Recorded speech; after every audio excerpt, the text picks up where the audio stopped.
The road to the Pithians Beach is littered with garbage and sand dump sites. It is a rough ride that takes about 30 minutes from the Babonneau main road. We were on the trail of sand miners and turtle poachers.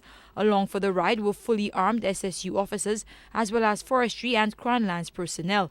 Peter Felix is the Crown Lands Commissioner. He says the public has a role to play in ending mining of sand from beaches. Most of the sand taken from beaches like this are used for construction. It is not the best sand because of the high salt content. There are alternate sources of sand, of aggregates. It's important that St. Lucians know where their sand is coming from, all right? And if they suspect it's coming from beaches like this, to say no. The landmass that surrounds beaches is a natural defense against hurricanes and storms. Assistant Chief Forestry Officer Lyndon John says sand mining erodes that defense and threatens coastlines.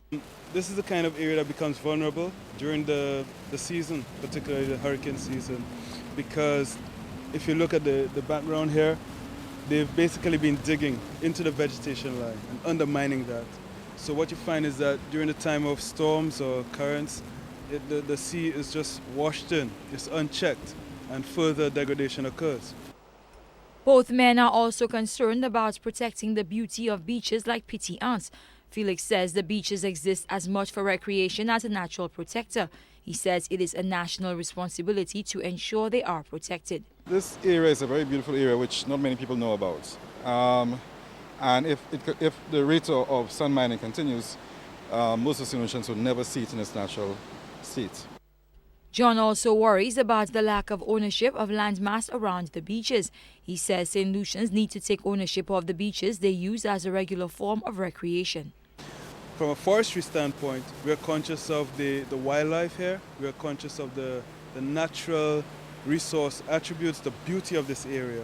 And so we're concerned that if you have development, fine, that it addresses or is done in a sustainable form, that you have what we call geotourism, or basically a low impact sort of development. A turtle carcass and turtle bones also litter the Pithians Beach. The sand bears the mark of truck tires, just like the coastline has exposed tree roots, an indication that digging for sand takes place. It is an area that is at risk. Crown Lands and Forestry wants national involvement to arrest that risk while there is still beauty to save. Carmi Joseph, HTS News, Channel 4.